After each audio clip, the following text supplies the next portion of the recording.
எனக்கிட்ட பேரம் பேசலையா? இந்த கூட்டணி வந்தால் குடும்பத்துக்கு இப்படி சொல்லல, ஃபேமிலிக்கு 1000 crores settlement, party fund 1000 crores, 26ல தம்பி சீஃப் மினிஸ்டர் வேட்பாளர். பேசுங்க பேசுங்க.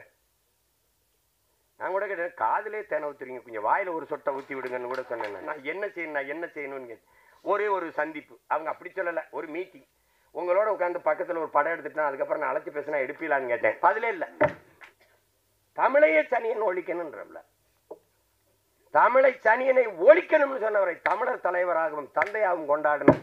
ஒரு இனம் உலகத்திலே கேடுகட்ட மானங்கட்ட இனம் தமிழன் தான். தொலைக்காட்சியில பேசும்போது வாவூசி, மாப்போசி, காமராஜர், ஆனால் ராமசாமி ஐயாவை சொல்லும் போது பெரியார் என்று சொல்ல வேண்டும், தந்தை பெரியார் என்று சொல்ல வேண்டும் என்கிறீர்கள். வளர்ச்சி இவர்கள் கற்பிக்கிற வளர்ச்சி எது? பட்டினி சத்தால் கட்டையில் ஏறிக்காமல் கரண்ட்ல ஏறிப்பது வளர்ச்சி. இதுதான். பள்ளிக்கரணை ஏரியை குப்பையை போட்டு மூடுவான், அது ஆக்கிரமிப்பு இல்லையா? இந்த கன்னட மொழி வந்ததுங்கிறது ஏற்க அவங்களுக்கு மனசு இல்லை. அண்ணன் கமலஹாசன் பேசுனது சும்மா கதை இல்லை, வரலாற்றை சொல்றாரு. அதை ஏற்றுக்கிறது எதிர்த்துக்கு, அதை பத்தி பிரச்சனை மாட்டாங்க. மரம் இல்லை என்றால் மழைக்கு யார் மனு அனுப்புவது? மழைக்காக யார் மனு போடுவது? மரம் இல்லை என்றால் காற்றை யார் சலவை செய்வது? யாரு கேட்பா? சொன்னீர்கள் 299 பேர் வேலை வாய்ப்பு கொடுத்தீர்கள், ஒருவன் கூட தமிழன் இல்லை. போராடியவன் நானும் எங்கள் சின்னையா அன்புமணி மட்டும்தான். அந்த இடத்துல குரு என்பவன் எங்கள் ஐயா மருத்துவர் ராமதாஸின் இதய துடிப்பு என்பதை என்னரும் தம்பிதன். படையாண்ட மாவீரருக்கு தடை வருது, அது வருது, அதெல்லாம் இல்லை. எங்க கோட்பாட்டை தடை, அதை உடை. தம்பி சில்வா அவர்களை நான் விண்ணூர்தி நிலையத்தில் சந்தித்தேன். அவர் எனக்கு ஒரு வியப்பு தான். சண்டை கலைஞர்கள் எல்லாம் ஏதோ முரட்டனமாக இருப்பாங்க, அப்படிதான் எல்லாரும் நினச்சிட்டு. அன்னைக்கு விண்ணூர்தி நிலையத்தில் பார்த்து கையில் ஒரு புத்தகத்தோடு வந்திருந்தாப்புல. தம்பின்னா அது நந்தனார் சரித்திரத்தை வச்சுருந்தாப்புல. அது அவர்கிட்ட சொன்னேன். இதுக்கு முன்னாடி நாங்கள் எங்கள் அப்பா மணிவண்ணன்ட்ட வேலை செய்யும்போது சூப்பராயன் அவர்கள் அதில் நடன சண்டை இயக்குனராக இருப்பாங்க. நாங்கள் ரொம்ப அன்பாக இருப்போம். எப்போ பார்த்தாலும் தோல் மேலே கை வச்சுட்டு அந்த பயிற்சியை கொடுத்துட்டு வந்து சங்க இலக்கியங்கள் எல்லாம் சொல்லிட்டு இருப்பேன். சிலப்பதிகாரம், மணிமேகலை, சிவசிந்தாமணி எல்லாத்தையும் பேசுவாங்க. இது எப்படி மாஸ்டர் அப்படின்னா, பகலெல்லாம் அடிக்க வேண்டியது, இரவெல்லாம் படிக்க வேண்டியதுன்னாப்புல. அவரை பார்த்தா இன்னைக்கு பேசுனா அவர் அளவுக்கு இந்த இலக்கியங்களை பேசுறதுக்கான ஒரு பெரிய பெரிய தமிழ் அறிஞர்களையே வியக்கிற அளவுக்கு பேசுவார். அதுக்கப்புறம் என் தம்பி கையில் ஒரு சண்டை இயக்குனர் கையில் புத்தகத்தை பார்த்தது எனக்கு ரொம்ப வியப்பாக. இப்போ செல்வாவை நான் ரொம்ப பாராட்டினேன். சரி, அதுன்னு அப்படி சிறந்த கலைஞர்களால் உருவாக்கப்பட்டிருக்குது. அதில் ஒளிப்பதிவு ரொம்ப நேர்த்தியாக இருந்துச்சு. இப்போ என் தம்பிகிட்ட கேட்டேன் யாருன்னா கோவி ஜெகதீஸ்வரன் சொன்னாப்புல. இசையமைப்பாளர் அவர் தான் இது விழாவின் நாயகன். அவர் தம்பி ஜி பிரகாஷ் இள வயதிலேயே 100 படங்களை தொட்ட ஒரு சாதனை. ஆமாம், 100 படங்களை தொட்டார். அப்போ அது அசூரன் படம் வந்து படத்தை பார்க்கும்போது அதன் பின்னணி இசை வந்து மிகச்சிறப்பாக செய்திருப்பார். அந்த காட்சிகள், அது அந்த சண்டை காட்சிகள் இதெல்லாம் நகரும்போது அந்த வயதில் இவ்வளவு ஆளுமையாக அவர் செய்கிறது ரொம்ப திறமை. அப்போ நானும் என் தம்பி மாதவனும் நடித்த ஒரு படம் இருக்குது. அது அந்த படத்தில் அப்போ தான் இவரை நேரில் சந்திக்கிறேன். இசை இவர் அந்த ஜி பிரகாஷ் தம்பி தான். அப்புறம் நாங்கள் ரொம்ப நெருக்கமானது காரணம் மொழிப்பற்று, இனப்பற்று, இனமான உணர்வு தான். ரொம்ப நெருக்கமாக இருந்தோம். அப்புறம் அவர் பாடல்கள் எல்லாரும் செஞ்சிருவாங்க, பாடல்களை எல்லாரும் செஞ்சிருவாங்க. ஆனால் அந்த திரைக்கதை நகர்வுக்கு பின்னணி இசையை கொடுத்து அதை தூக்கி நிறுத்துறதுங்கிறது பேராற்றல். அது இந்த நிலத்தில் நம்முடைய இசை இறைவன் அப்பா இளையராஜாவுக்கு இணையாக இன்னும் எவனும் பிறக்கலை. அதுக்கப்புறம் அந்த தலைமுறையில் தம்பி ஜி பிரகாஷ் ஒரு பெரிய கெட்டிக்காரர் என்பதை யாரும் மறுக்க முடியாது. அப்படி சிறந்த படைப்பாளர்களால் உருவாக்கப்பட்டிருக்கு. இதில் பின்னணி இசை ஷாம் அவங்க செஞ்சுக்க. அவங்க ஏற்கனவே நான் சில படங்கள் பார்த்துருக்கேன். சிறப்பாக செய்யக்கூடிய ஆற்றல் பெற்ற கலைஞராக இருக்கார். இதில்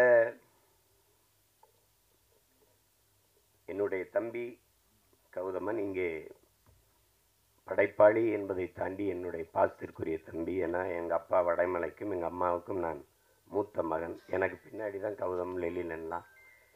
அந்த அடிப்படையில் தான் நான் இதை நாளைக்கு வைக்க முடியாதா, எனக்கு நான் வெளியூரில் இருக்கேனே, ரொம்ப வேலையாக இருக்கேன். இல்லை நீங்கள் வரணும் இருக்கணும் அவ்வளோதான் வச்சுட்டாப்புல. இது என்னடா பெரியது, எல்லா வேலையும் விட்டுட்டு அவசர அவசரமாக நிறுதி பிடிச்சு நான் எல்லோரும் வந்திருப்பாங்களே கொஞ்சம் தாமதமாகறமேன்னு ரொம்ப வருத்தமாக இருந்தது. அதுக்கு உங்கள் எல்லார்ட்டையும் நான் என் வருத்தத்தை தெரிவிக்கிறேன், கொஞ்சம் வர நேரம் ஆயிடுச்சு. கௌதமன்ட்ட இங்கே பாராட்டி எல்லாரும் பேசுகிறது மாதிரி அவர் எந்த ஒரு வேலையும் ஈடுபாட்டோட செய்யக்கூடிய ஒரு தம்பி. அவரோட நான் மகிழ்ச்சி படம் நடித்தேன், தம்பிக்காக தான் நடித்தேன். அப்புறம் அங்கே எங்கள் தயாரிப்பாளர் இருக்கிறாங்க மணிவண்ணன், அது எங்கள் எல்லார் மேலேயும் பேரன்பு. குறிப்பாக என் தம்பி கௌதம் மேலே அவருக்கு என்னை போலவே நேசித்து நிற்கக்கூடிய ஒரு பெரிய உறவுக்காரர் அவர். எங்கள் எல்லாருக்குமே கொடை அவர் தான். நாங்கள் ஒரு கூட்டம் நடத்தினா இருந்தாங்க வந்து கொடுத்துட்டு போயிடுவார். 50,000 வச்சுக்கிறோங்க, 1,00,000 வச்சுக்கிறோங்க. அப்படி உறவினுடைய பிணைப்பு. அப்போ அதில் அப்போவே பார்த்து தம்பியுடைய ஈடுபாட்டை, அவனுடைய படைப்பின் ஆற்றலை ஆட்டோ சங்கர் நான் ரொம்ப பின்னாடி தான் பார்த்தேன். மக்கள் தொலைக்காட்சியில் தொலைக்காட்சி உருவாக்கத்துல நாங்கள் அந்த குழுவில் இருந்து எங்கள் ஐயா கூட, எங்கள் ஐயாவுக்கு ரொம்ப நெருக்கமான ஒரு இல்லை, அதில் என் மேலே பேரன்பு. அதில் இந்த சந்தன வீரப்பன் தொடர், ஆமாம் சந்தனக்காடு, அந்த தொடர் வரும்போது பார்த்து நான் வியந்தப்போ, நானும் தம்பி அடிக்கடி பேசிக்கிறதுனால பாராட்டிக்கிட்டு இருந்தேன். அப்போ நான் எங்கள் தலைவர்கிட்ட சந்தித்து பேசிக்கிட்டு இருக்கும்போது அப்போ எங்காலும் பேச்சு வந்துருச்சு, வீரப்பனுடைய பேச்சு வந்துருச்சு. அப்போ பேச்சு வரும்போது அவருக்கு அவர் மேலே பெரிய மதிப்பு, வீரப்பனார் மேலே பெரிய மதிப்பு. அது காரணம் அது எனக்கிட்ட சொன்ன வார்த்தையை நான் பதிவு செய்கிறேன். நம்ம இனத்தில் அந்த இடத்துல ஒரு வீரன், அந்த இடத்துல ஒரு வீரன், அதனால எனக்கு அவரை ரொம்ப பிடிக்கும் அப்படின்னு. அவர் கண் பார்வை கொஞ்சம் மங்கிருச்சு அப்படிங்கிறது அப்போ அவருக்கு சொல்லப்பட்டிருக்கு. அப்போ அது இங்கே அழைச்சிட்டு வந்து இங்கே மருத்துவம் செஞ்சிடலான்னு தான் அதுக்கு பெருமுயற்சி எடுத்தவர் எங்கள் தலைவர். அதை கொடுத்து ஒப்படைக்க சில ஆளுகள்கிட்ட கொடுத்தது, அந்த செய்தி கசிஞ்சு அது உளவுத்துறை ஈழத்தமிழில் உள்ளே போய் பேசி, அது பெரிய திரைக்கதை நடந்துச்சு, அந்த துயரம் நடந்துச்சு. எப்படி இறந்தாருன்னு கேட்டபோது நீங்களும் தெரிஞ்சுக்கணும்ல அந்த அதில் இது சுற்றுலா ஒன்றும் சொல்லலை, செய்யலை. உறவுக்காரர்கிட்ட அவருக்கு வழக்கமாக கொடுக்குற இடத்துல மோரில் விஷத்தை கலந்து கொடுத்து கொண்டுட்டாங்க. அது ஆங்கில படம் போல் இருக்கும் பாருங்க.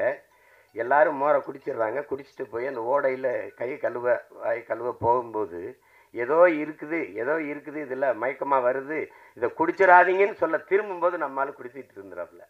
இது எப்படி இருக்கு பாருங்க.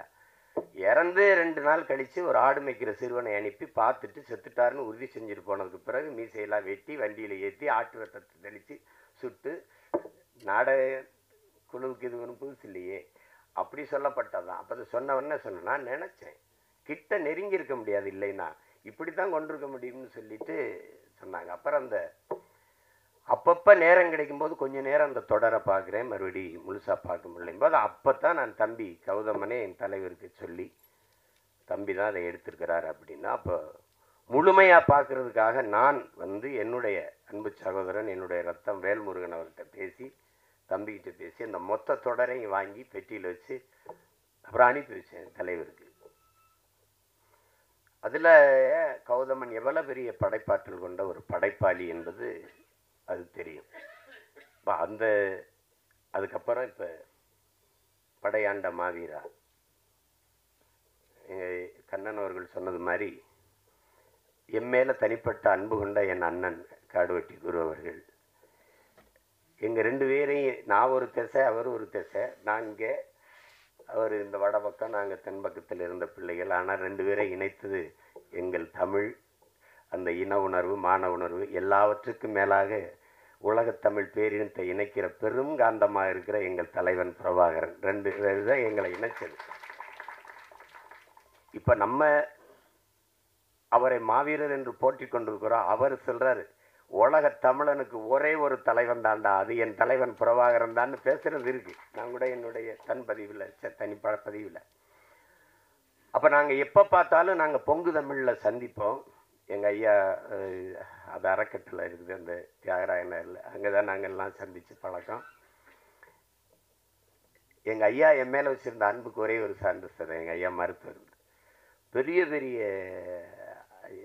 அப்போ நான் கட்சி ஆரம்பிக்கல, நான் திரைப்பட இயக்குனர் தானே, சட்டமன்ற உறுப்பினர்கள் தலைவர்கள்லாம் பார்க்க வந்திருப்பாங்க. நானும் ஒரு ஓரத்தில் உட்காந்துருப்பேன். ஐயா வர சொல்லிட்டாங்க பார்க்கணுன்ட்டு. நேராக வருவாங்க. வாங்க அப்படின்னு என் கையை பிடிச்சி உள்ள கூட்டிகிட்டு போயிடுவாங்க. இருக்கிற எல்லாருக்கும் ஒரு வியப்பாக இருக்குது. இவன் யார் அந்த பையனை பிடிச்சி கூட்டிகிட்டு போகிறாங்க. அப்புறம் போய் பேசிட்டு நாங்கள் வந்த பிறகு மற்ற ஒவ்வொருத்தராக சந்திப்பாங்க. அதில் எங்கள் ஐயா என் மேலே வச்சுருந்த அந்த பற்று இன்னைக்கு வரைக்கும் எனக்கு நெகிழ்ச்சியாக இருக்குது. அப்போ அந்தப்போ நாங்கள் எங்கள் அண்ணன் காடு வெட்டி குரு இருப்பாங்க. அப்போ நிறைய பேசுவோம். அப்போ அந்த நேரம் ஈழப்ப சிக்கல்களை பேசுவோம், தலைவரை பற்றி பேசுவோம், மொழி குறித்து பேசுவோம், போராட்டம் குறித்து பேசுவோம். அப்போ தான் நாங்கள் தமிழ் பாதுகாப்பு இயக்கம் வச்சு மொழி மீட்சிக்கு பாடுபட்டோம். இல்லைன்னா 85 வயசில் தமிழை தேடி ஒரு தலைவன் இந்த நாட்டில் நடந்து போகிறாரு தெருவில்லைன்னா அது எங்கள் ஐயா மருத்துவர் ராமதாஸை தவிர அவர் இருக்க முடியாது. அப்படிப்பட்ட அன்பு என் மேலே எங்கள் அண்ணன் காடு வெட்டி குரு அவர்களுக்கு. என் தம்பி சொன்ன அந்த மருத்துவமனை காட்சியில் நான் அவர் மருத்துவமனையில் மருத்துவம் எடுத்துக்கொண்டு இருக்கும்போது அவரை பார்க்குறதுக்கு சென்று பார்க்க முடியல. அவர் சிறப்பு சிகிச்சை பிரிவில் இருந்தார். அது இன்னும் என் கண்ணுக்குள்ளே இருக்குது. அவ்வளோ பெரிய ஒரு தனி மனிதன் அப்படிங்கிறது எல்லாராலையும் ஒரு மனிதன் நேசிக்கப்படுறது ரொம்ப கடினம், ரொம்ப கடினம். குருனா ஒரு நிமிர்வு, குருனா ஒரு ஒரு தினசுறது, ஒரு வீரம், ஒரு அச்சம் தெரிச்சு பறக்கும். அதாவது அது அப்படி ஒரு ஆள். அது இயல்பான மனிதன். பெரிய இலக்கியம் அப்படி பேசுறது, அந்த மாதிரி பேசுறது இயல்பாக தான் பேசுவார். ஆனால் ஒவ்வொரு வார்த்தையிலையும் அந்த பாசம் இருக்கும், அன்பு இருக்கும். அப்படி ஒரு நெருக்கமான எங்கள் அண்ணன். அவர் வீட்டில் வரவேற்பு அறையில் மாட்டப்பட்ட ஒரே படம் எங்கள் தலைவன் பிரபாகரன் படம் தான்.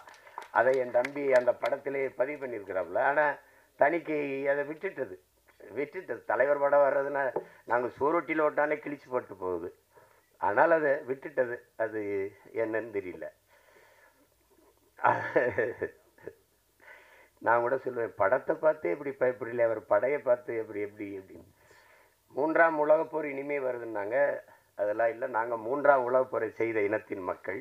ஏன்னா ஒரு தலைவனை ஒரு இனத்தை அழிக்க உலகம் முழுமைக்கும் படையை திரட்டி வந்தது எங்களை 22 நாடுகள் சேர்ந்து பிரபாகரன் என்கிற ஒரு தலைவனின் படையை எதிர்த்து போரிட்டு இருக்கு. அப்படின்னா இது உலக போரா இல்லையாங்கிறத நீங்கள் தான் முடிவெடுத்துக்கணும். அப்படிப்பட்ட ஒரு அண்ணன் என்னுடைய காடுவெட்டி குரு அவர்கள். குருன்னா மானம், வீரம் எல்லாம் சேர்ந்து தான் அந்த ஒரு மகன் அவர். அப்போ இங்கே பேசியவர்கள்லாம் சொன்னாங்க பாருங்க, பணமா இனமானா இனத்தின் பக்கம் நிற்கக்கூடிய ஒரு வீரன், ஒரு தமிழன் அவர். அப்போ அப்படித்தான் நீங்கள் மண்ணை காக்கிற போராட்டத்தில் எதற்காகவும் மண்ணை விட்டு கொடுக்காததான் மாவீரனாக இருக்க முடியும். அதே தான் எங்கள் தலைவருக்கும். என் தாய் நிலத்தை இன்னொருத்தன் அடிமைப்படுத்தி ஆள அனுமதிப்பவன் எப்படி வீரனாக இருக்க முடியும்?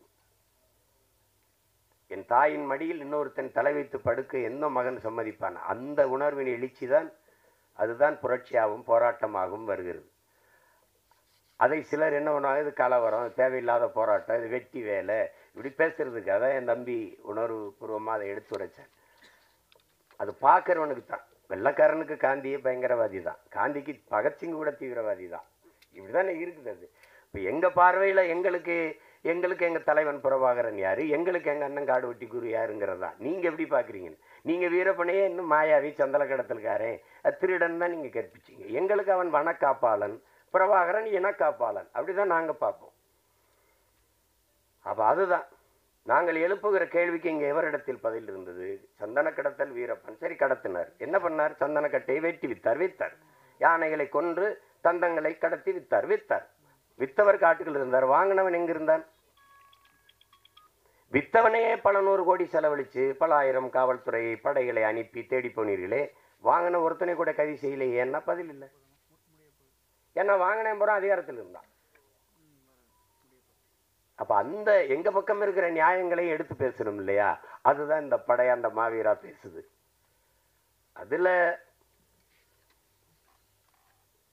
அதை என்னுடைய தம்பி மிக நேர்த்தியாக செய்வார். என்னுடைய தம்பி கௌதமன் அது மிக நேர்த்தியாக செய்வார்.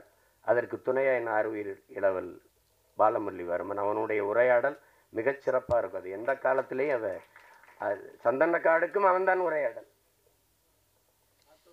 ஆட்டோ சங்கருக்கும் அவன்தான் உரையாடல்.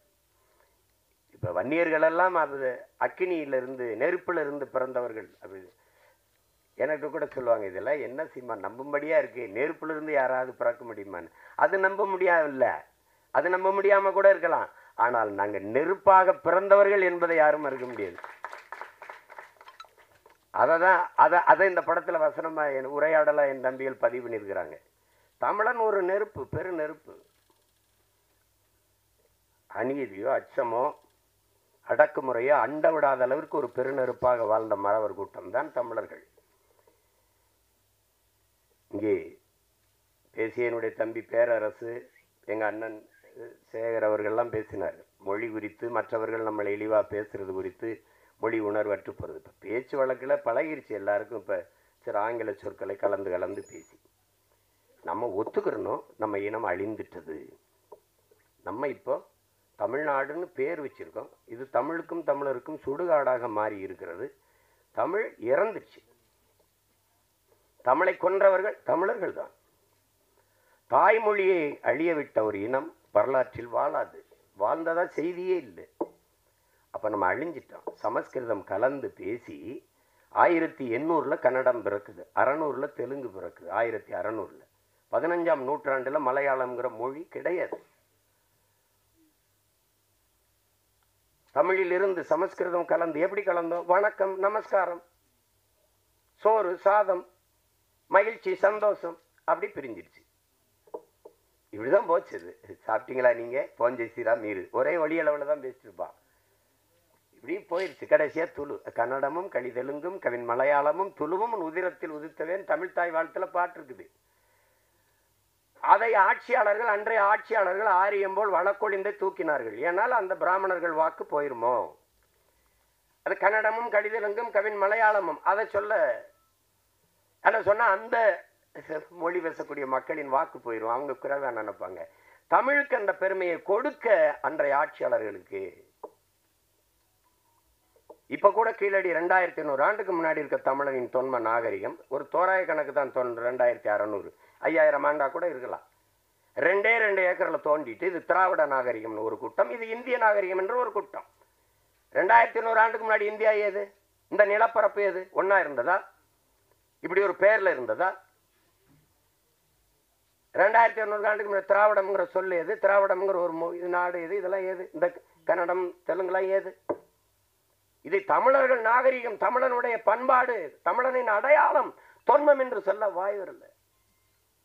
அதை விட்டு கொடுக்க முடியாது. தமிழனுக்கு அந்த பெருமையை கொடுத்துடக்கூடாது. அதான் இவங்களுக்கு இருக்கிற சிக்கல். இந்த நிலையில் தான் வீழ்த்தப்பட்ட தமிழ் தேசிய பிள்ளைகள். எங்கள் தலைவர் சொல்லுகிறார், உலகத்தில் 13 கோடி தமிழ் மக்கள் உலகெங்கும் பரவி வாழ்ந்தாலும் தமிழீழ மண்ணில் தான் தமிழ் தேசிய மக்களின் ஆன்மா விழிப்புற்றதுங்கிறார்.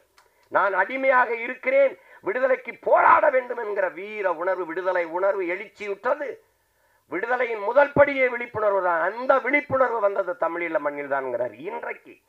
இன்றைக்கு அந்த விடுதலை போராட்டம் வீழ்த்தப்பட்ட அந்த நொடியில் இருந்து உலகெங்கும் வாழ்கிற தமிழ் தேசிய மக்களின் மொத்த மக்களினுடைய ஆன்மா விழிப்புற்றது. குறிப்பா தமிழகத்தில் இன்று பேரெழுச்சியாக வருகிறது. அதுதான் எளிய பிள்ளைகள். எங்களுக்கு 36 லட்சம் 40 லட்சம் வாக்குகளை தந்து தமிழ் மக்கள் அங்கீகரிக்கப்பட்ட ஒரு கட்சியாக மாற்றிருக்கானா, இன்னும் மான உணர்வும் இன உணர்வு உள்ள தமிழர்கள் சாகல, எல்லாம் இருக்கான். எங்கு பிறப்பினும் தமிழன் தமிழனே, இங்கு பிறப்பினும் அயலான் அயலான்ங்கிறார் எங்க புரட்சி பாவலர். அதுதான் முக்கியம். அவருக்கு ஏற்க, கன்னடருக்கு தமிழிலிருந்து இந்த கன்னட மொழி வந்ததுங்கிறது ஏற்க அவங்களுக்கு மனசு இல்லை. அண்ணன் கமலஹாசன் பேசுனது சும்மா கதை இல்லை, வரலாற்றை சொல்றாரு. அது ஏற்றுக்கிறது எழுத்துக்கு, அதை பத்தி பிரச்சனை இல்லை. அவர் படத்தை நீ ஓட விட மாட்டேங்கிற. ஏன்? நான் உன்னுடைய KGF 1வது பகுதியும் 2வது பகுதியும் இங்கே சுதந்திரமா ஓட விட்டல, அதுக்கு பரிசு. இப்ப நீ தான் கிழிக்க முடியும், எங்களுக்கு கிழிக்க முடியாதா? நீ தான் தடுக்க முடியும், எங்களுக்கு தடுக்க முடியாதா? முடியும். ஆனா நாங்க செய்யல. ஏன்? தமிழனின் பேரன்பும் பெருந்தன்மையும் மாண்பும். படத்திலையா அவட பகையை காட்டுறது? படத்திலையா? படத்துல குடிக்கிற நீர்ல, இதுலையாமா? இதுல இல்லாம பகை எப்படி இருக்கு பாருங்க. உங்க படம் வராது, உங்க படம் ஓடாது. இப்போ தமிழில் இருந்து வந்தது கன்னடம் என்றதை ஏற்க முடியாத அவர்கள் தமிழை ஏற்கல. தமிழிலிருந்து வந்ததுங்கிறது ஏற்கல. ஒரு தலைவருக்கு தமிழையே ஏற்கல. தமிழையே தனியன் ஒழிக்கணும்ன்றல. தமிழை சனியனை ஒழிக்கணும்னு சொன்னவரை தமிழர் தலைவராகவும் தந்தையாகவும் கொண்டாடணும் ஒரு இனம் உலகத்திலே கேடுகட்ட மானங்கட்ட இனம் தமிழன் தான்.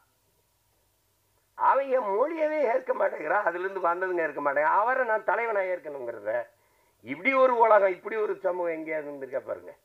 இதுதான் இது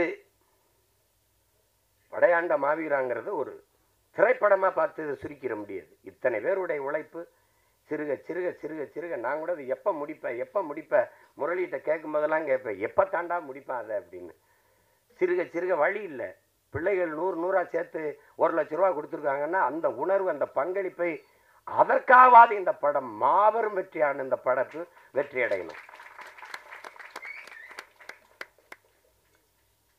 அப்போ அதுக்காக இவ்வளவு நேரம் இதுல பெரிய பாராட்டுக்குரியது இந்த மேடையில இவ்வளவு நேரம் பொறுமையாக இருக்கிற பெருமக்கள், அரங்கை நிறைத்து அமர்ந்திருக்கிற என் அன்பு சொந்தங்கள் உங்களுக்கு தான். இவ்வளவு நேரம் பசி நேரம் தாண்டி உறங்குற நேரத்து வரைக்கும் உணர்வோடு உட்கார்ந்து இருக்கிற உங்க ஒவ்வொருத்தருக்கும் என்னுடைய அன்பும் வாழ்த்துக்களும்.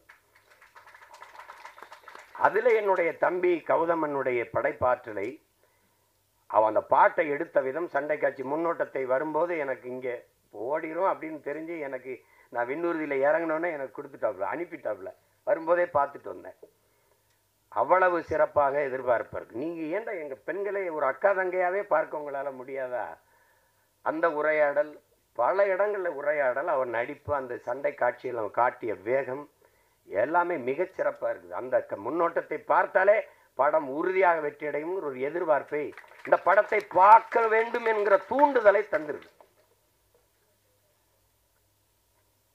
பாடலெல்லாம் மிகுந்த இதை பிடிச்ச மிகுந்த செலவு பண்ணி எடுத்திருக்கான் பாட்டெல்லாம். அந்த ஒரு பாட்டை நாங்கள் வெளியிட்டோம், நான் எங்கள் ஐயா கவி முத்தமிழ் பேரறிஞர் வைரமுத்து எல்லாரும் அதில் ஒரு நாளில் வெளியிடணும்னு சொல்லும்போது புலிக்கொடி எங்கள் கொடி அப்படின்னு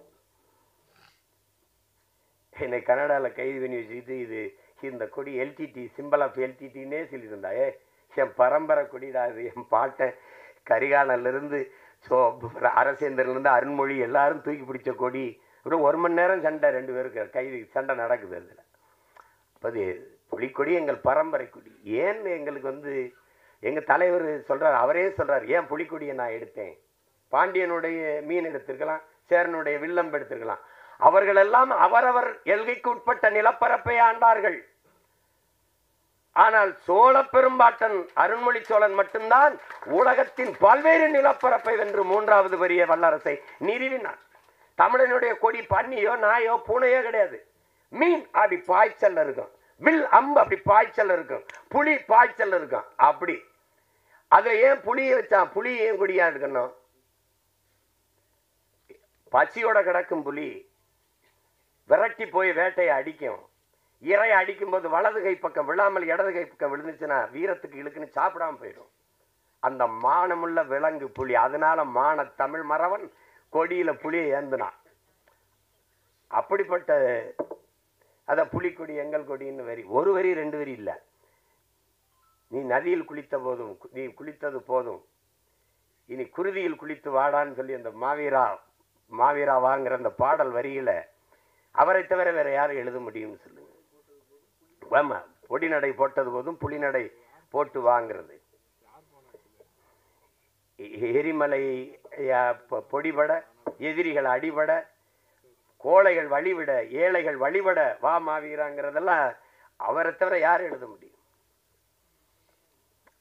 வைரமுத்துங்கிறது நம்மளோட வாழ்ந்து கொண்டு இருக்கிற ஒரு மகன், ஒரு மனிதர். அப்படிதான் நம்ம பார்க்குறோம். அதை ஒரு திரைப்படத்துக்கு பாட்டு எழுதுகிற ஒரு பாடலாசிரியர் போல பார்க்குறோம். உலகத்தில் ஒரு கவிஞனால், ஒரு பாவலனால், ஒரு புலவனால் புவி வெப்பமாகுவதை பாடுவதற்கு இந்த பூமியில் ஒரு புலவனும் கிடையாது. எங்கள் வைரமுத்தை விட்டா ஒருத்தன் கிடையாது. மரம்னா என்ன என்று பாடுவதற்கு இந்த மண்ணில் இன்னும் எவனும் பிறக்கல. எங்கள் வைரமுத்தை விட்டா எல்லாரும் ஒண்ணு பார்ப்பீங்க, அவனு பார்ப்பான். மரம் பூமியின் ஆச்சரிய குறி, இப்படி யாரும் பார்த்திருக்க மாட்டாங்க. இப்படி யாரும் பார்த்திருக்க மாட்டாங்க. மரம் இல்லை என்றால் மழைக்கு யார் மனு அனுப்புவது? மழைக்காக யார் மனு போடுவது? மரம் இல்லை என்றால் காற்றை யார் சலவை செய்வது? யாரு கேட்பா? மரம் இல்லை என்றால் என்ன இருக்கிறது? மரம் மனிதனின் மூச்சு காற்று. இதுல என்ன பாருங்க, மரம் எல்லா உயிரினங்களும் மூச்சு காற்றை நற்காற்று சுவாசித்து கெட்ட காற்றை வெளியிடும். ஆனால் மரங்கள் கெட்ட காற்றை சுவாசித்து நற்காற்றை வெளியிடும். அதனாலதான் நம்மெல்லாம் உயிர் வாழ முடிகிறது. அப்ப மரம் மண்ணின் வரம், வளர்ப்பதே மனித அறம் என்று பாடிய ஒரு கவி நம்மோடு இருக்கிறார் என்றால் அது நம்முடைய முத்தமிழ் பேரறிஞர் ஐயா வைரமுத்தவர்கள் தான். பாரதி மகா கவிஞன். ஏன் கவிஞனுக்கு மகா கவிஞனுக்கு என்ன? காலம் உருவாக்கியவன் கவிஞன், காலத்தை உருவாக்கியவன் மகா கவிஞன். அது பாரதி, நம் பாட்டன் பாரதி. எங்காலும் மகா கவிதை தந்தவர். 3ஆம் உலகப் போருங்கிற புத்தகத்தை நீங்க படிங்க. நீங்க அவர் எழுதின கருவாச்சி காவியம், கள்ளிக்காட்டு இதிகாசம் 3ஆம் உலகப் போர் ஆங்கிலத்தில் வந்திருந்தால் உலகத்தில் எந்த எழுத்தாளனும் அவருக்கு இணையான இருக்க முடியாது. உலகம் கொண்டாடி இருந்திருக்கும்.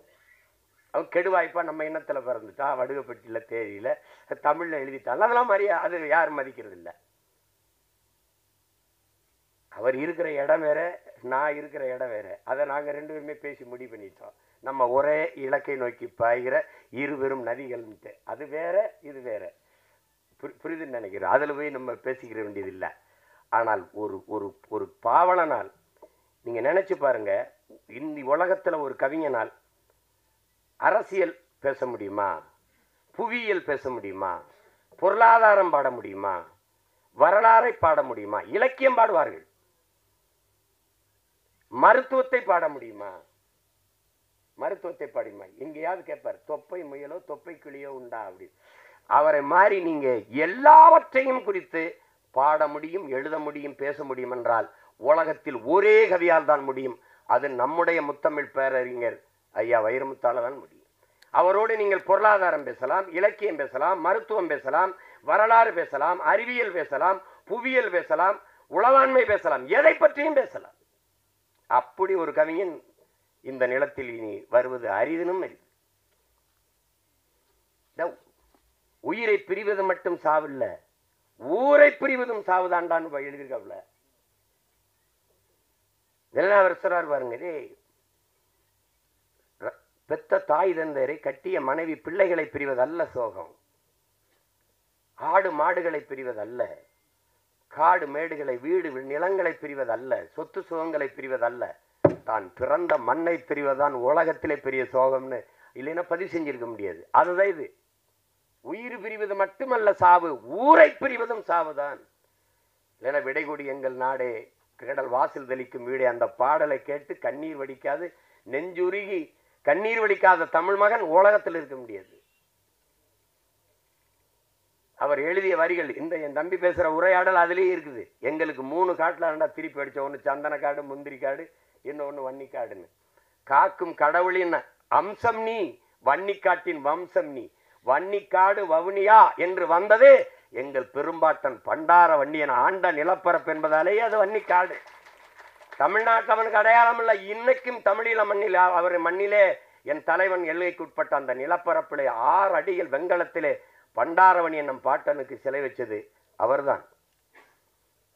ஆண்டாண்டு காலமதாய் ஆண்டு வந்த பூமி, அப்பன் ஆச்சி பாட்டன் பூட்டி சுத்தி வந்த வீதி.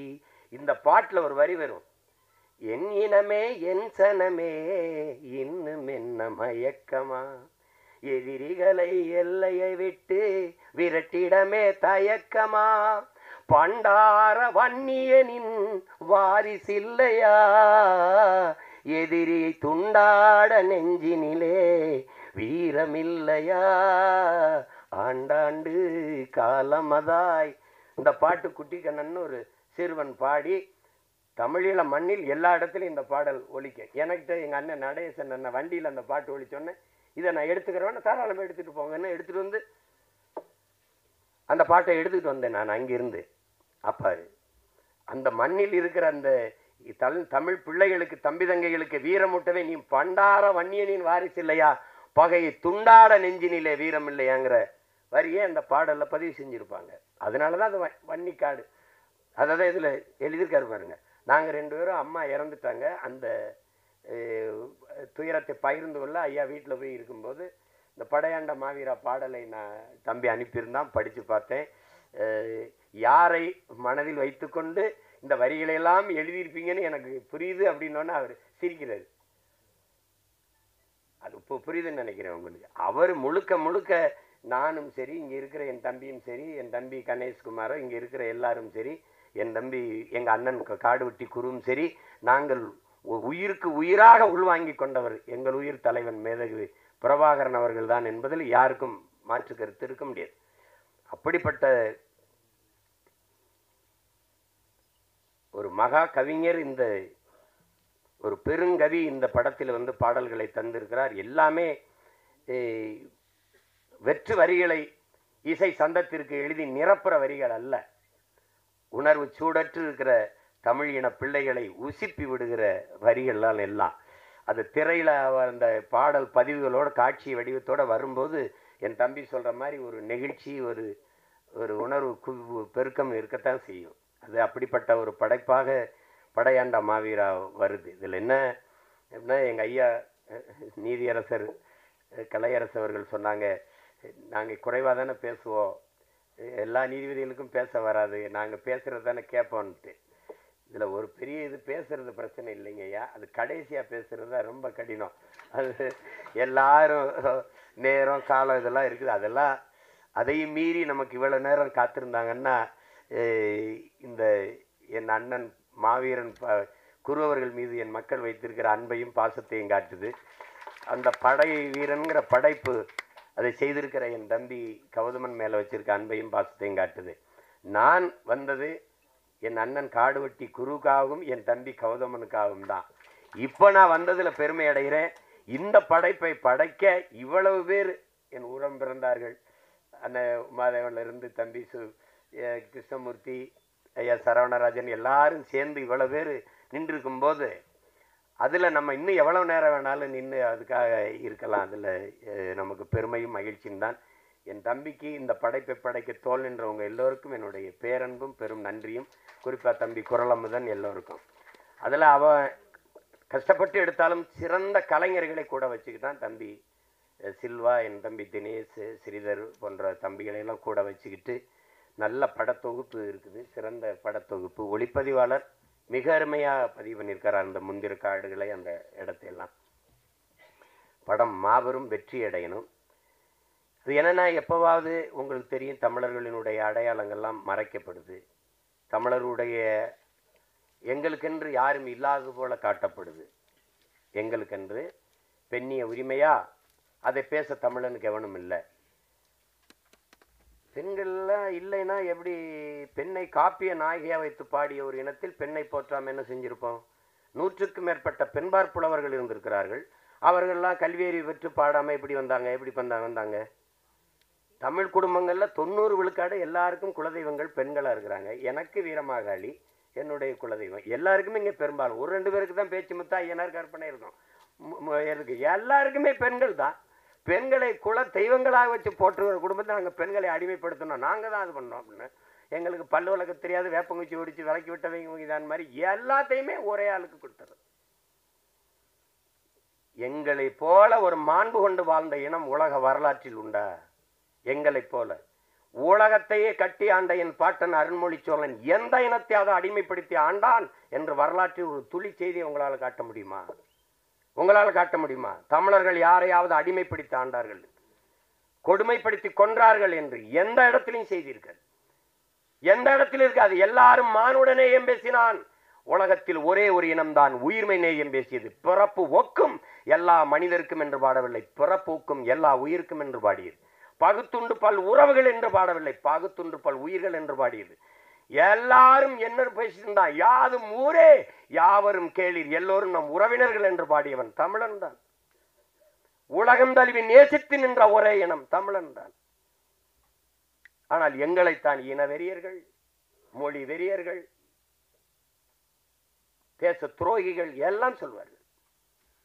காவிரி நதிநீர் அவருக்கு, முல்லை பேரியாற்று நதிநீர் அவருக்கு, அவரவர் நிலத்தின் வளம் நீர்வளம் அவருக்கே என்றால் என் நிலத்தின் வளம் எனக்கே என்று நான் நின்றால் நாடு என்னாகும்? இறையாண்மை என்னாகும்? ஒருமைப்பாடு என்னாகும்?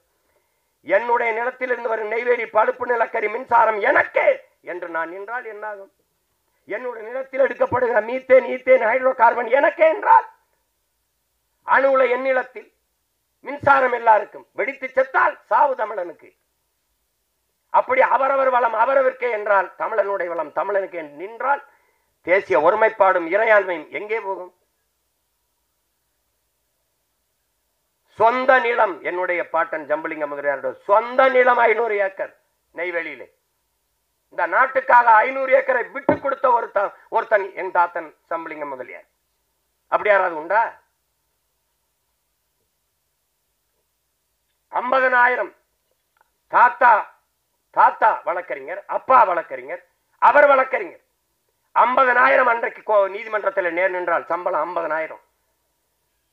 பரம்பரை பிறக்கும் போது செல்வந்தனாக பிறந்த ஒரு மகன் இந்த நாட்டின் விடுதலைக்காக சொத்த முட்டையும் வித்து மக்களின் மானம் காக்க கப்பல் ஓட்டிய ஒரு தமிழன் எங்களுடைய பாட்டன். செக்கெழுத்து செத்தான் இந்த நாட்டின் விடுதலைக்காக. மாடு கூட இழுக்க திணறுகிற செக்கை இழுத்தவன் என்னுடைய பாட்டன் வ.உ. சிதம்பரனார்.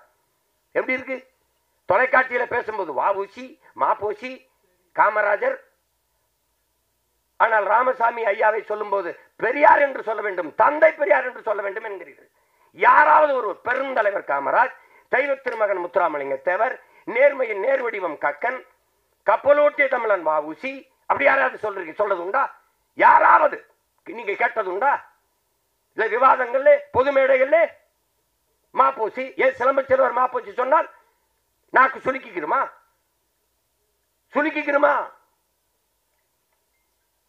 நான்காம் தமிழ்ச்சங்கம் தமிழ் வைத்தவன்.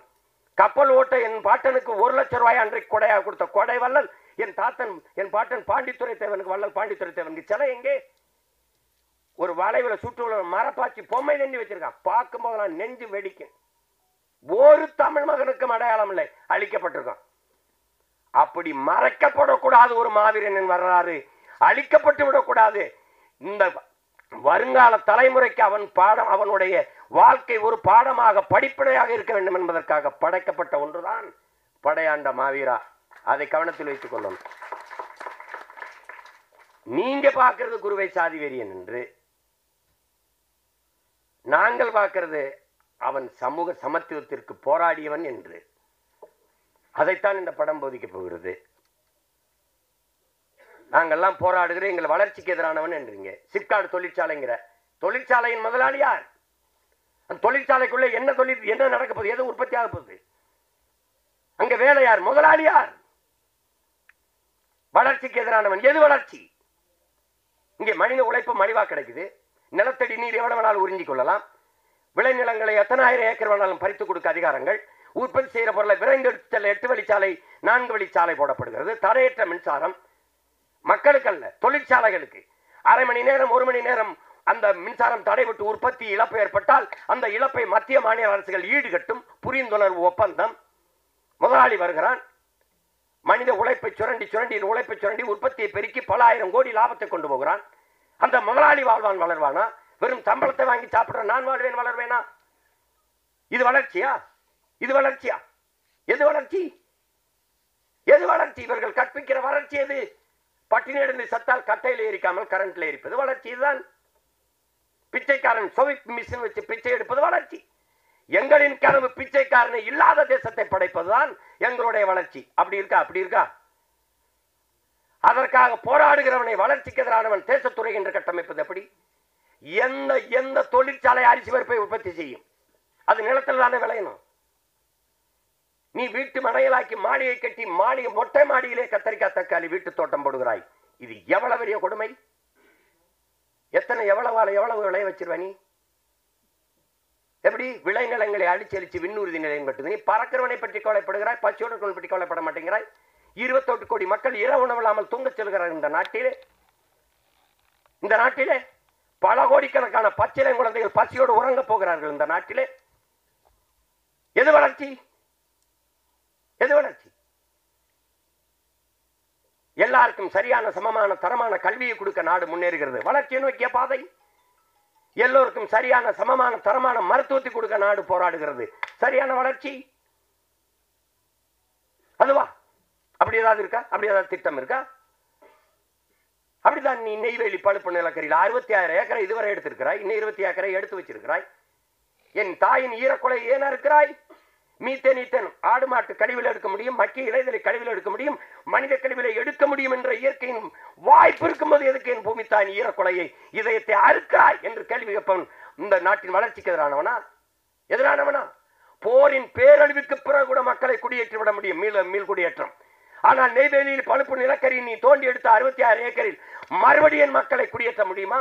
சொல்லு, நீ குடியேற்ற முடியுமா? வீட்டுக்கு ஒருவருக்கு வேலை என்று சொன்னீர்கள், 299 பேர் வேலை வாய்ப்பு கொடுத்தீர்கள், ஒருவன் கூட தமிழன் இல்லை. போராடியவன் நானும் எங்கள் சின்னையா அன்புமணி மட்டும்தான். அந்த இடத்துல 2 பேர் தான் கட்டேன். எவன் கட்டான் அந்த நாட்டில்? நிலம் என்னது, வளம் என்னது? நான் நிலத்தை கொடுத்துட்டு வீட்டை காலி பண்ணி வேற இடத்துக்கு போனேன். வேறையாவது எனக்கு இருக்கா? இல்ல. இதை எதிர்த்து போராடினால் நிலம் இழந்தால் பலம் இழப்போம். நாங்கள் சொந்த நாட்டிலே அகதியாக விரட்டப்படுகிறோம். இங்க வீடு இடிக்கிறாய் ஆக்கிரமிப்பு என்று, 60 ஆண்டுகளாக குடியிருந்தவரை வீட்டை இடிக்கிறாய் ஆக்கிரமிப்பு என்று. அவன் ஆக்கிரமிக்கும் போது என்ன பண்ணி கொண்டிருந்தாங்கிற கேள்விக்கு எவரிடத்திலே பதில் இருக்கிறது? ஆக்கிரமித்து கட்டப்பட்ட வீட்டுக்கு மின் இணைப்பு ஏன் கொடுத்தாய்? எரிவாயு இணைப்பு கொடுத்தாய்? குடும்பத்தை ஏன் கொடுத்தாய்? வாக்காளர் உரிமை கொடுத்தாய்? வரி எதுக்கு வாங்கினாய்? பதில் இல்லையே. அது நீர்நிலை ஆக்கிரமிப்பு. அப்ப 8 ஏக்கரை ஆக்கிரமிச்சு 4 கல்லறை கட்டி படுக்க வச்சிருக்கல கடற்கரை, அது கடல் நீர்நிலை ஆக்கிரமிப்பு இல்லையா? இதை இடி என்று சொன்ன நீதிமன்றம் அதை கட்டு என்று சொல்கிறது. என்ன நீதி? என்ன நீதி? அறிவார்ந்த தமிழ் சமூக மக்களை எவராவது இயற்கை அருங்கொடை பள்ளிக்கரணை ஏரியை குப்பையை போட்டு மூடுவான், அது ஆக்கிரமிப்பு இல்லையா? இதை எதிர்த்து போராடினால்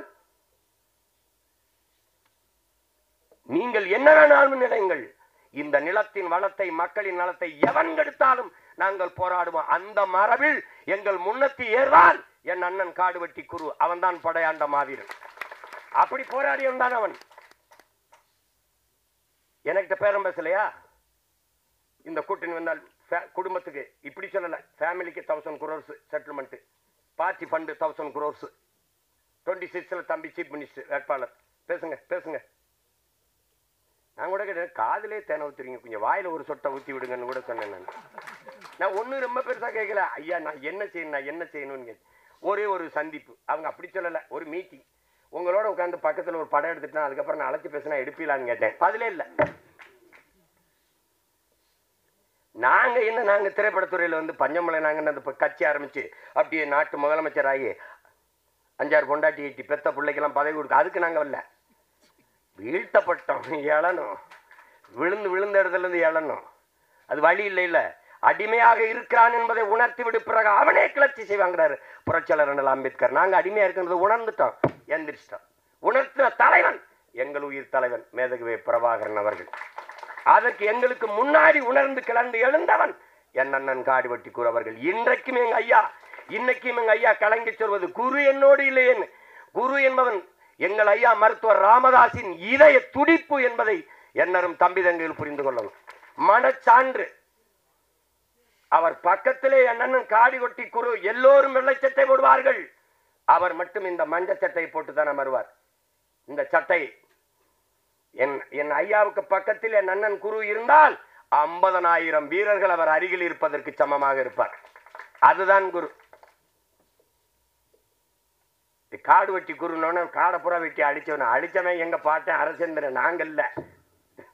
இவன் நினைச்சுக்கிறது காடை வெட்டுவார் போல் இருக்கு, அதனால காடு வெட்டின்னு. அவர் ஊரு பேரு காடு வெட்டி. பார்க்க எங்களெல்லாம் பார்க்கும்போது கருப்பா ஒரு மாதிரி இருக்கும்போது கரெக்டான, என்னையெல்லாம் பார்த்தா சீமான் சிரிப்பானான்னு கேட்குற கூட்டம் இருக்குது. உண்மையிலேயே நாங்க உண்மையிலேயே என் சொந்தக்காரன் எங்க அண்ணன் பொண்ணு வீட்டில் உங்க சித்தப்பா சிரிப்பாரா அப்படின்னு. சித்தப்பா பெரிய சிரிப்பா போச்சு சித்தப்பா, என்ன நீங்க சிரிப்பீங்களான்னு கேட்குறாங்க சித்தப்பா. அது மாதிரி பார்க்க அப்படி ஒரு கரடுமுரடா பெரிய ஆள் மாதிரி தெரியும். ரொம்ப மென்மையான இதயம் கொண்ட ஒரு மகன் என்னுடைய அண்ணன் காடுவெட்டி குரு அவர்கள். அவரு இல்லை, இன்னொரு 10-15 வருஷம் எங்களோட இருந்திருந்தால் இன்னைக்கு எனக்கெல்லாம் ஆசை தான். எங்க தாத்தாவுக்காக வயசாயிடுச்சு கலியபெருமாளுக்கு. என் அண்ணன் தமிழரசன் இன்னொரு 15 ஆண்டுகள் இந்த நிறுத்திருந்தா சாதிய கட்சிகள் சாதிய அரசியலே இருந்திருக்கிறது. அவருடைய கொள்கை இந்த சாதியை அழிக்கிறது இல்லை, சாதின்னு பேசுறவனே அழிச்சிடுறது தான். அதானே கடைசியா எங்க தாத்தா கலியபெருமாள் சந்திக்கும் போது எனக்கு என்னமோ நீ போற பாதான் சரியா இருக்குன்னு சொன்னவர் அவர் தான். இவர் செய்யறத அவரு ஏன் அப்படி செய்யறாயின்னு கேட்கல, நீ செய்யாதேன்னு சொல்லல, செய்யன்னு சொல்லல. எங்களுக்கு கற்பித்தார் கலியபெருமாள். என்ன சொன்னாரு? மக்களை அணிதிரட்டி அரசியல் படுத்தாமல் புரட்சியை உன்னால் முன்னெடுக்க முடியாதான்ட்டு. ஆயுதமேந்திய கிளர்ச்சியின் மூலம் தான் மக்களை விடுதலை செய்ய முடியும், மக்களின் உரிமை மீட்க முடியும்னு நம்பி களத்துக்கு வந்த ஒரு மகன் தன் வாழ்க்கையின் கடைசி அனுபவமாக என்ன சொல்றாரு, மக்களை அணிதிரட்டி அரசியல் படுத்தாமல் புரட்சியை முன்னெடுக்க முடியாதுன்ட்டாப்ல. அதை தான் பேரப்பிள்ளை நாங்கள் செஞ்சுக்கிட்டு இருக்கோம். இப்போ என் தம்பி தமிழை பேரரசு வைக்கிறாரு, நான் நாம் தமிழர்னு வைக்கிறேன். இன்னும் பல கட்சிகள் கூட வரலாம். ஆனால் அவன் சொன்ன மாதிரி ஒரு தாய் வயிற்றில் நாங்கள் பிறந்தோம். சின்ன பிள்ளையில இருக்கும்போது ஒரே வீட்டில் இருந்துட்டோம், படுத்து தூங்கிட்டோம். அப்புறம் தனித்தனி குடும்பங்கள் வரும்போது வாழ்வதற்கு தனித்தனியாக வீடு கட்டி போயிட்டோம். ஆனால் என் அண்ணன் மகனுக்கு கல்யாணம், எங்கள் அப்பாவுக்கு உடம்பு முடியல, நாங்கள் ஒன்றா கொடுவோம். அப்படித்தான்.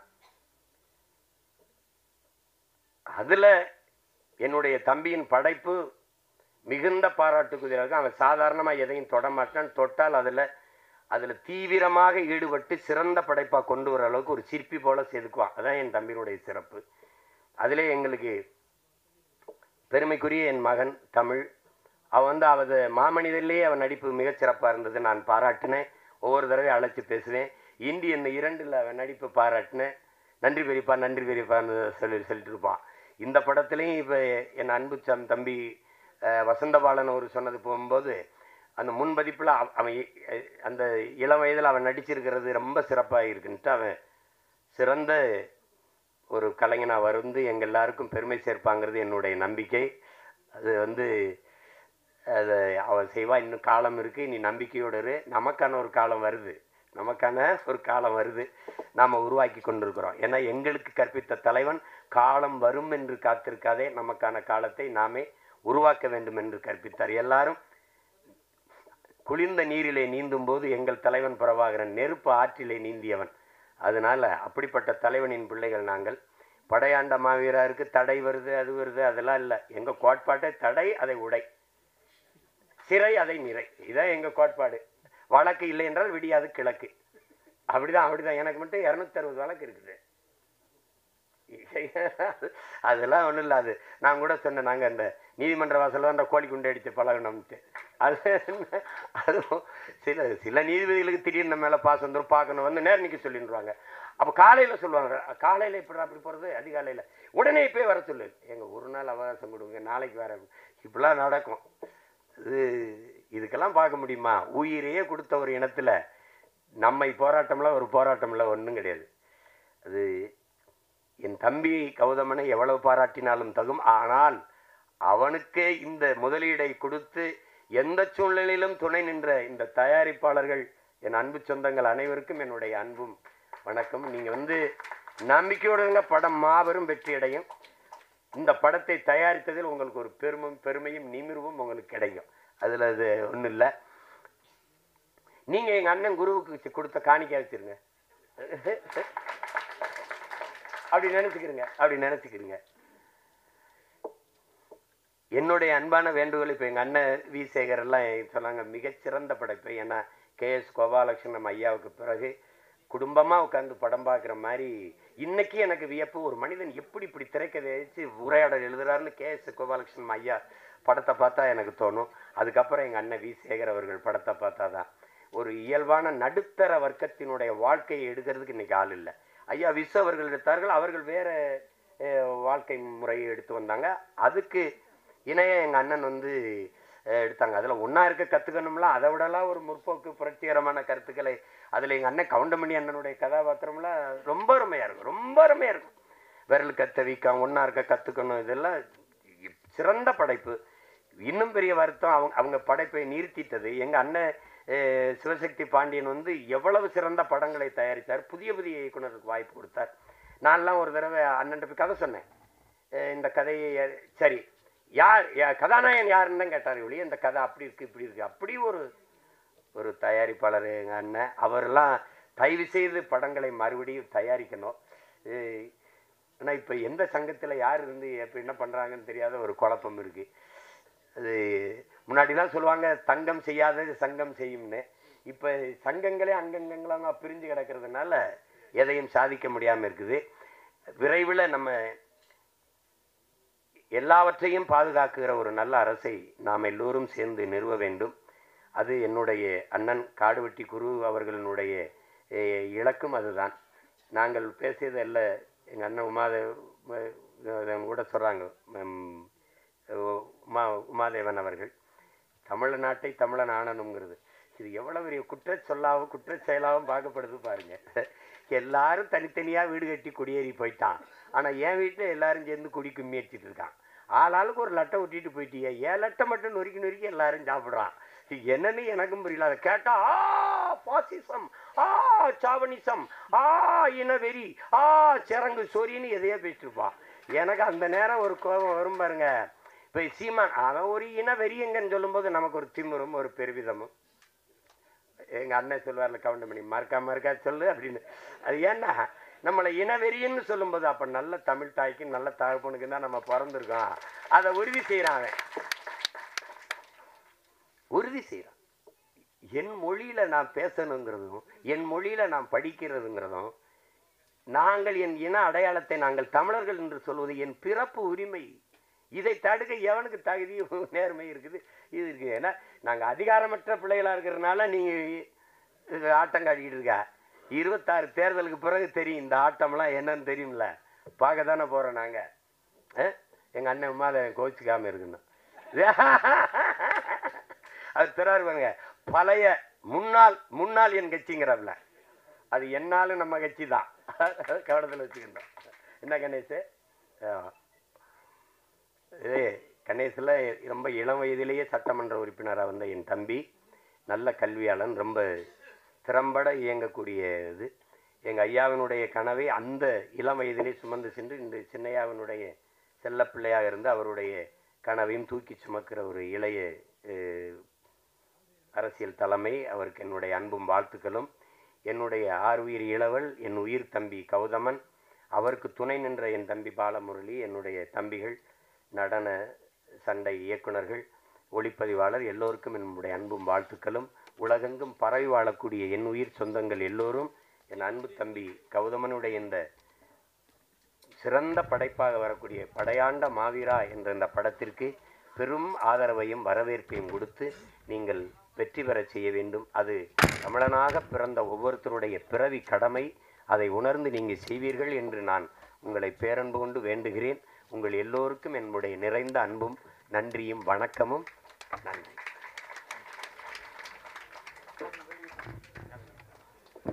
பாடல் வெளியீடு ஒரு எப்பொழுதும் இணை இயக்குநர்களையும் உதவி இயக்குநர்களையும் சொல்ல மறந்துடுறோம். என்னுடைய இணை இயக்குனர் மீகா செந்தில்குமார், கணேஷ், பாஸ்கர், குமார், சக்கரவர்த்தி எல்லாருக்கும் நன்றி. அதுபோல் சிஜி டீம் அசாக்ஸ்க்கு நன்றி, டிஐ இன்ஃபினிட்டிக்கு நன்றி, மெக்ஸ் உதயகுமார் அவர்களுக்கு நன்றி.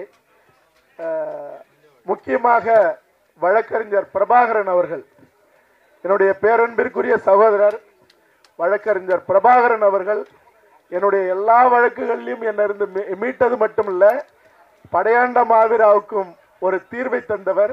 அவருக்கும் என்னுடைய நன்றி. இப்பொழுது பாடல் வெளியீடு. படையாண்ட மாவீரா திரைப்படத்தின் இசைத்தட்டு வெளியிடுகிற நிகழ்வு. எல்லாரும் ஒரு நிமிஷம் அமைதியா இருந்து இந்த நிகழ்வை சிறப்பா நிறைவு செய்து கொடுக்கணும்னு அன்போடு கேட்டுக்கிறோம். இந்த படையாண்ட மாவீரா திரைப்படத்தின் தொழில்நுட்ப குழுவை சேர்ந்த அத்துணை தோழர்களும் மேடைக்கு வர வேண்டும். படத்தொகுப்பாளர் அண்ணன் ராஜா முகமது அவர்கள் மேடைக்கு வருமாறு அன்போடு அழைக்கிறேன். ஒளிப்பதிவாளர் கோபி ஜெகதீஸ்வரன் அவர்கள் மேடைக்கு வருமாறு அன்போடு அழைக்கிறேன். மற்றும் துணை இயக்குநர்கள் மேடைக்கு வருமாறு அன்போடு அழைக்கிறேன்.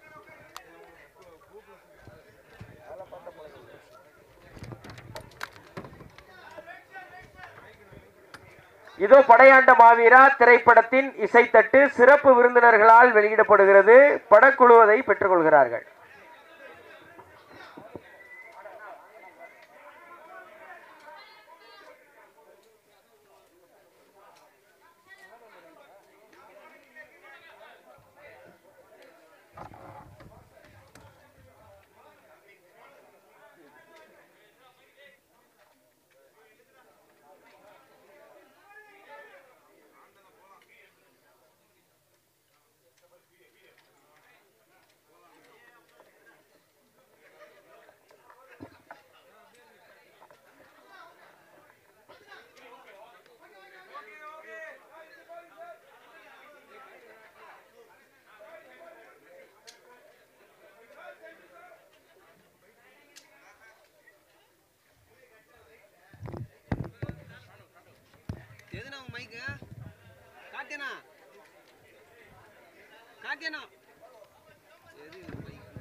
இந்த நல்ல நிகழ்வுக்கு அன்பையும் ஆதரவையும் தந்து இவ்வளவு நேரம் பொறுமை காத்து இந்த நிகழ்வை மிகச் சிறப்பாக நடத்தி கொடுத்த அத்துணை பத்திரிகையாளர் நண்பர்களுக்கும் அத்துணை செய்தி ஊடக தோழர்களுக்கும் படையாண்ட மாவீரா திரைப்பட குழுவின் சார்பாக அன்பு நிறைந்த நன்றி.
எடுத்துருங்க வேணும் டைம் ஆச்சுங்க தம்பி இருப்பா போடுமா ஏன்னா எடுத்துக்க நேரம் ஆயிடுச்சு இவ்வளவு நேரம் பேசினாலும் அது இருக்க கற்றுக்கலாம் கொஞ்சம் ஊற வச்சுனா போதும் அதுக்காக தான்